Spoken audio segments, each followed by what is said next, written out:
Ni timu 14 ambazo mpaka sasa zimeshafuzu kuelekea hatua ya 16 bora katika mashindano ya AFCON yanayofanyika nchini Morocco. Tunakwenda kuangalia hii best loser imekaa vipi, hasa nafasi ya Tanzania kuweza kufuzu hatua inayofuata.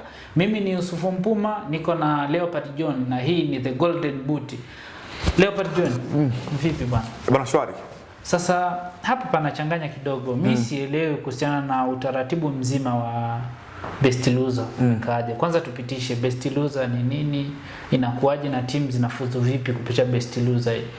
Yeah, of course, kwa faida ya mtazamaji anaposikia neno best loser ni kwamba tunasema ni wale wanufaika hasa ama ni wale washindi watatu kwenye kundi walioshika nafasi ya tatu ambao wamefanya vizuri kidogo au wanakaribia kuweza kumfikia yule ambaye ameshika nafasi ya pili kwenye kundi. Ndio maana imeitwa best loser, kwamba anapata advantage ya kupelekwa katika hatua ya 16 bora. Sio tu anapelekwa bure, lakini kuna kitu cha ziada ambacho amekifanya na kuonesha nia, au ilibakia kiduchu tu haende moja kwa moja. Ndio maana mpaka hivi sasa ukitoa mataifa 14 ambayo wameshafuzu katika hatua ya 16 bora moja kwa moja, kwa maana ya Morocco wenyeji, wanazungumzia Mali, Senegal, DRC Congo, Benini, Burkina Faso, Sudani, lakini pia Cameroon, Ivory Coast, Msumbiji, Misri, South Africa, Algeria na Nigeria. Hao ndio ambao wameenda kwa tiketi ya moja kwa moja kufuzu michuano ya 16 bora. Yeah, of course. Tanzania tupo serious. Ya kwa unakuja kutizama hawa ndio wameenda kwa tiketi ya moja kwa moja, na hapa ukiangalia hawa nao pia wengine wameshakata tiketi ya kufuzu moja kwa moja katika hatua ya best loser. Kwa hiyo wengine wameweza na alama 3 kama ndugu yetu Msumbiji kwenye kundi anashikilia hiyo alama akiwa na alama zake 3. Kwa hiyo sisi pia Tanzania katika kuelekea mchezo wa leo tuna hiyo advantage ya kuweza kufuzu katika hatua ya 16 bora kwa njia ya best loser, lakini pia kwa njia ya moja kwa moja kama ikitokea tukamfunga timu ya taifa ya Tunisia. Kwa hiyo kwenye mchezo wa leo tunauelekea huku tukiwa tunawaza tumfunge Tunisia, huku tukiwa tunaomba mchezo wa Nigeria na Uganda, Nigeria aweze kumfunga Uganda. Umeona? Lakini pia tunaomba tutoke sare hii leo na vijana wa Tunisia, alafu Nigeria amfunge Uganda. Kama mchezo wa leo utaisha kwa sare yoyote ile ya mabao 1-1, 0-0 au sare yoyote ile, sisi tutapata wigo mpana wa kuweza kutengeneza nafasi ya kwenda kwa best loser, huku tukiwa tunajiangalia zaidi katika eneo la kukusanya kadi nyingi, kwa maana kadi ndizo ambazo huenda zikatuhukumu sisi kwenda hatua ya 16 bora au kutokwenda hatua ya 16 bora. Ipo hivi, katika timu ambayo tupo nayo kwa ukaribu kwenye kushinda nafasi ya best loser ama wale ambao tunagombania nao nafasi ya best loser ni Angola. Kwa maana Angola tumefanana naye kila kitu mpaka hivi sasa. Tukumbuke yeye Angola ameshacheza mechi 3 tayari kwenye kundi lake, ameshamaliza, na jana alitoka sare ya 0-0 na timu ya taifa ya Misri. Hivyo yeye ameshapata alama 2 kwenye kundi lake, kundi A, lakini amesharuhusu mabao 3, lakini pia yeye amefunga mabao 2 kama sisi. So kwa hiyo leo cha kwanza ambacho sisi inabidi tukiingia kwenye huu mchezo, kwanza tusiruhusu bao.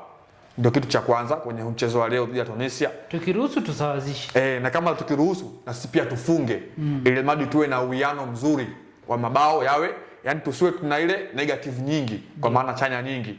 Kwa maana mpaka hivi sasa kabla ya mchezo wa hapo baadaye tupo nao kila kitu sawa yani. Na tukumbuke wenzetu wao wamecheza mechi 3, sisi tumecheza mechi 2. Hivyo wao wamekuwa wana advantage by the way. Yaani sisi hapa bado tuna advantage ya, kwa maana mchezo wetu hatujui nini ambacho kitatokea. Kwa hiyo mpaka hivi sasa timu ya taifa ya Angola wameshapokea kadi za njano 5 katika mechi 3. Wameshapokea kadi za njano 5 kwenye kila mchezo ambao wameshacheza. Sisi Taifa Stars Tanzania tumeruhusu ama tumepokea kadi 2 tu za njano, ambazo zote tumezipata katika mchezo wa timu ya taifa ya Uganda, ambapo alipewa mlinzi wa kulia Haji Mnoga, lakini pia alipatiwa Dickson Jobu. mara baada ya kuingia tu muda mchache uliopita. Kwa hiyo kama tukimaintain eneo la kadi na tukawa hatujapokea kadi nyingi, tutaonekana kwamba katika eneo la nidhamu tuko vizuri kama tukifanana. Lakini kama ikitokea leo tukafungwa kwa namba kubwa ya mabao, tunampa chance moja kwa moja Angola kwenda kwa hatua ya best loser katika hatua ya 16 bora ya michuano ya AFCON. Lakini kama hii leo tukifanya nidhamu nzuri, tusipokee kadi nyingi za njano mpaka tukamfikia kulingana au kumzidi Angola, inaweza ikatutengenezea sisi mazingira mazuri ya kuweza kuvuka hatua ya 16 bora. Lakini pia kitu kingine ni kutoruhusu mabao mengi katika mchezo wa leo, kwa maana tusiweze kuzidisha idadi ya mabao tukawa tuna hasi nyingi katika huu mchezo. Kwa hiyo hicho ndicho ambacho best loser kimekuwa kinaendelea huko nchini Morocco, na maana halisi ya best loser jinsi ambavyo hii leo nafasi yetu kutinga hatua ya 16 bora ya kwanza kihistoria huenda ikapatikana. Kwa hiyo tunasema ni calculator ndizo ambazo zinahitajika katika mchezo wa leo, ili mradi tuweze kufuzu hatua ya 16 bora, huku tukiwa tunamwombea mabaya sana timu ya taifa ya Uganda dhidi ya Nigeria hii leo aweze kupasuka goli nyingi kweli kweli. Mfano ikatokea leo Tanzania ameshinda, Uganda ameshinda, inakuwaje? Moja kwa moja wanakuja kuangalia Uganda watakuwa wana pointi 4, lakini pia sisi tutakuwa tuna pointi 4. Kwa hiyo kundi litakuwa lina balance kwamba Nigeria atakuwa na pointi 6, Uganda atafuatia alama 4 kwa maana Uganda, lakini pia sisi pia tutafuatia tuko na alama 4, huku Tunisia yeye akiwa hana hiyo nafasi ya kufuzu mara baada ya kubakia na alama zake 3. Kwa hiyo unaona kundi litaendelea kuwa mfano yeye akibakia na 3 na ni 4 kwenye timu. Kuna watu kule wana 2 kwenye best loser, yeye 4 achukuliwe. Yeah, of course.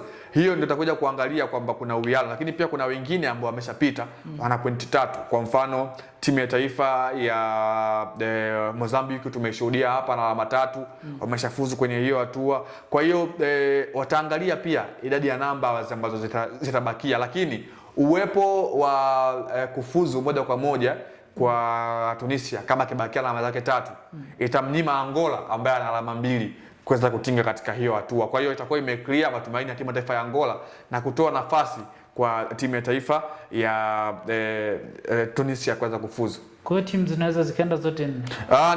Ni ngumu kutokana na ile balance ya kundi, kwa maana yani sijawahi kuona kwenye hiyo michuano. Lazima wataangalia yule ambaye amefanya vizuri. Kwa hiyo wao wataangalia yule ambaye ameshika nafasi ya 3 kwenye kundi ni bora na ameonyesha kitu kuliko yule ambaye ameshika mkia kwenye kundi. Though pointi watakuwa wametofautiana. Kwa hiyo ni bora yule ambaye ameshika nafasi ya 2 ama ya 3 kwenye kundi aweze kwenda kuliko yule ambaye ameshika mkia kwenye kundi ambalo limeshatoa watu 3, na kila kundi kisheria inabidi ipeleke watu 3 tu, sio kundi zima liende hatua ya 16 bora. Hiyo inakuwa sio hatua tena, itakuwa ni group limehama kutoka group stage limehamia katika hatua ya 16 bora. Sawa. Makundi yalikuwa mangapi kwenye timu, ili tuangalie wale watu 3, tuangalie nafasi ya Tanzania. Umesema kwamba Uganda na Angola na Tanzania ndo kuna namna fulani wanachuana pale kwenye best loser endapo tutatoa sare leo. Hebu tuangalie na hao wengine waliofuzu kupitia best loser ni wangapi, na mpaka sasa hivi wangapi bado wanawania ile nafasi iliyobaki ile katibu. Makundi yalikuwepo 6 kwenye hii michuano, kwa maana kila kundi lilikuwa linahusisha timu 4. 6 mara 4 utapata idadi ya 24, kwa maana ndizo timu ambazo zilikuwa zinashiriki. Kwa hiyo ukitoa kwenye hizo timu 24 kwenye hizo ukitoa kila kundi ukatoa moja, utapata timu 12 ambazo ndo zimefuzu moja kwa moja, yani nafasi ya kwanza na nafasi ya pili. Lakini kuna hawa ambao nimewazungumza, taifa kama Benini na Mozambique. Hawa wameingia kwa ajili ya best loser, kwa maana wao wamepata pointi 3. Kwa hiyo wanasubiriwa wengine 2 ambao ndo Tanzania naye pia yupo kwenye hicho kinyang'anyiro, ili mradi aweze kuingia hatua ya 16 bora. Lakini pia Sudani naye pia anatazamiwa kwenye hiyo nafasi, yupo pia kwenye hii competition na kuweza kufuzu hatua ya 16 bora. Ana pointi 3, lakini naye bado hatiyati, kwa maana kuna makundi mengine bado yanaendelea. Na Sudani naye pia bado amebakisha mchezo. Kwa hiyo wanasubiri waweze kuona kipi ambacho kinaweza kikatokea katika mchezo wa mwisho ambao watakwenda kuucheza. Kwa hiyo kuna baadhi ya makundi wao bado hatima itafahamika, kila timu ikiwa imeshacheza mechi zote kwenye kundi. Leo bwana tunakwenda kukutana na Tunisia. Ukiangalia matumaini ya Watanzania. Yani binafsi mimi moyoni mwangu naiona kabisa, yani mechi leo tunaimudu. Hebu tupe kidogo, utakuwa ni mchezo wa aina gani na madhaifu? Nataka tuangalie hasa madhaifu ya timu ya taifa ya Tunisia. Of course ni mechi ngumu kwa maana tunakwenda kucheza na Tunisia, timu kutoka ukanda wa UNAF kaskazini mwa bara la Afrika. Tunisia kwenye rekodi ya hii michuano unamzungumzia bingwa wa michuano ya AFCON mwaka 2004. Michuano ambayo ilifanyika hapo nchini kwao. Wao wakaweza kuandaa michuano, lakini pia wao ndio wakawa mabingwa na walifika finali na timu ya taifa ya Morocco na wakaweza kuifunga kwa mikwaju ya penalty. Kwa hiyo wanakuja kuzungumzia ni taifa ambalo kwenye rekodi ya kutoa hili taji wao wameshafanya tena katika karne ya hivi karibuni. Kwa hiyo ni taifa ambalo kwenye eneo la kiushindani ni taifa kweli ambalo lina wachezaji wazuri, lakini pia ndio taifa pekee kutoka barani Afrika ambao kuanzia World Cup kwa maana kombe la dunia mwaka 2014 mpaka hivi sasa wamekuwa wana access ya kushiriki back to back, kwamba kila michuano ya World Cup tangia 2014, 18, 22 hadi pia 26 wao tayari wameshafuzu kwenye hiyo michuano. Kwa hiyo ni taifa ambalo kwa sehemu moja ama nyingine barani Afrika limekwisha jipambanua kwamba wao ni bora kiasi gani. Hii leo tunakwenda kucheza nao wakiwa katika kujeruhiwa.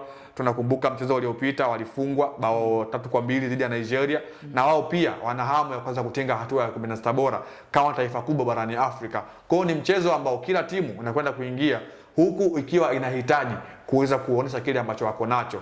Tunisia mpaka hivi sasa kwenye hii michuano wameshapiga on target 8 katika hii michuano, and then kwenye hiyo on target 8 on target takriban 5 zimekwisha ingia kwenye nyavu. Kwa maana ndio idadi ya mabao ambayo ameshafunga katika hii michuano, alafu 3 ndio unaweza ukamsifu golikipa kwamba alifanya kazi.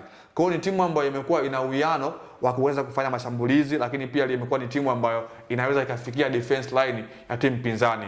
Ukachilia mbali, lakini pia hawa Tunisia mpaka hivi sasa wameshafunga mabao 3 kwa maana wamesharuhusu goli 3. Kwa hiyo ni timu ambayo nao pia kiasi imekuwa inafikiwa.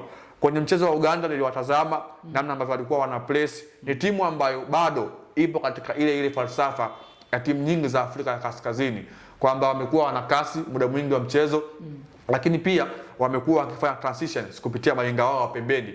Hiyo ndio imekuwa silaha yao kubwa. So mwalimu Miguel Gamondi kuelekea mchezo wa leo kama akitambua kwamba timu iko ina mawinga bora na hatari kama ilivyokuwa kwenye mchezo dhidi ya Uganda, Gamondi alitambua kwamba Uganda wana vijana wadogo ambao wana kasi, kwa maana Travis Mutiaba, Rogers Mato na Alan Okello. Akaamua kuweka walinzi ambao kwenye kaliba wana hiyo sifa ya kuzuia mara kadhaa. Upande wa kulia akaanza na Haji Mnoga, ambayo Haji Mnoga kwenye mchezo wa kwanza dhidi ya timu ya taifa ya Nigeria akuanza, alianza Shomari Kapombe. Shomari Kapombe kwenye ule mchezo kila mmoja aliona kwamba kwenye ule upande ambao alikuwa anatokea Ademola Lookman, baadaye mwalimu akaanza kumuingizia Moses Simon, alikuwa anapata wakati mgumu katika eneo la kuzuia.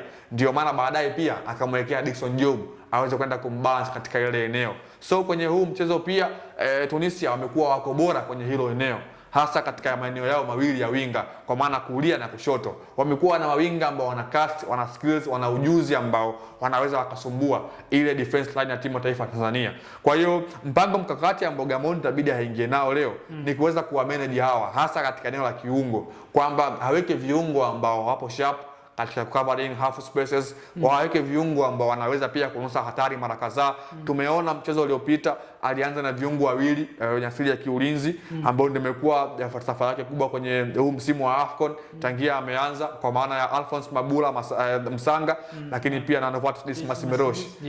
Kwa hiyo hao wote wamekuwa wanafanya kazi yao, lakini kuna muda wamekuwa wanashindwa kubalance ile energy, kwa maana kuna muda utakuta wamepoteza ile energy na timu imekuwa imekatika, timu itakuwa inafikiwa, timu itakuwa inakaribiwa sana.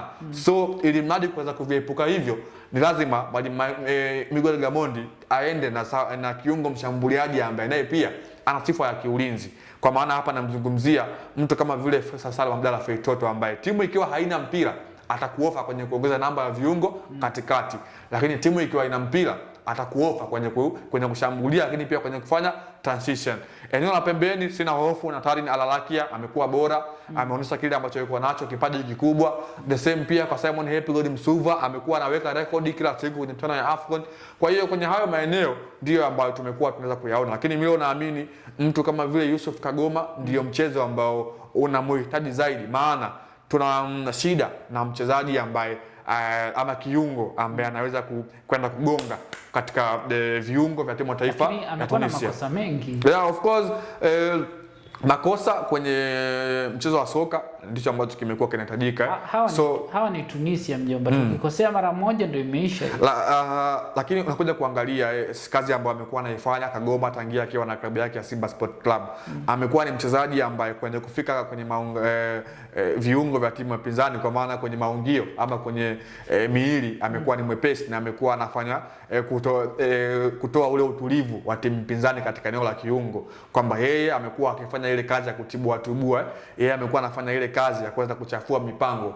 Tunahitaji kiungo kama huyo katika mchezo huu wa leo, ambapo Tunisia watahitaji kiungo chao kuwa tulivu ili mradi waweze kupika mabao. So hawezi kuwaruhusu, yani Tunisia eneo la katikati ndio kama vile eneo lao ama kiwanda chao cha kutengeneza mabao. Pale ndipo ambapo mpango mzima unaanzia. Wana viungo warefu ambao wanaweza wakafanya kila kazi. Wamekuwa wanafunja, anasema wale viungo wa unjakuni wapo, viungo ambao wanaweza kupiga pasi wapo, viungo ambao hata kwenye kufanya transition wapo. Kwa hiyo unamhitaji kiungo ambaye anaweza kuwa mtibuaji katika hilo eneo. Novatus Miloš muda mwingi utamkuta akiwa anafanya ile kazi, lakini yupo katika eneo lake. Tunamtaka yule kiungo ambaye anaweza akaweka pacha na Novatus Miloš, na ambaye anaweza akafanya mid place ama high pressing kuanzia juu, ili mradi kutoruhusu Tunisia waje katika eneo letu, ili lango liweze kuwa salama. Kwa hiyo hicho ndicho ambacho Miguel Gamondi hii leo inabidi aingie nacho, ili mradi Taifa Stars iweze kuwa salama na hata kuandika rekodi ambayo Watanzania, Afrika Mashariki, mimi pia binafsi yangu tangia nimezaliwa, ambacho natamani kukiona hii leo kikienda kutokea huko nchini Morocco katika uwanja wa Prince Moulay Abdelrahman Stadium, kwa maana historia ikiandikwa mara ya kwanza kuweza kufuzu michuano ya AFCON katika hatua ya 16 bora. Asante sana. Huyo ni mchambuzi Leopard John, sauti ya mvua. Mimi nimeondoka na vitu vichache kutoka kwake. Kitu cha kwanza ni kwamba timu ya taifa ya Tanzania inakwenda kuweka rekodi ya kipekee kabisa, kufuzu kwenda hatua ya 16 bora bila kushinda mchezo wowote. Nikiwa na maanisha nini? Tukidraw na Tunisia, tukilinda na zile kadi zetu, tunaweza kupita kwa nafasi ya best loser bila kushinda mchezo wowote. Kitu ambacho tunapaswa kusupport kama Tanzania ni kuisupport timu yetu, kuiombea kila laheri huko wanakocheza huko nchini Morocco, ili kuweza kupata matokeo yaliyo mazuri. Hii ni The Golden Boot, mimi ni Yusufu Mpuma na huyo alikuwa ni Leopard. Endelea kufuatilia Anwaar TV.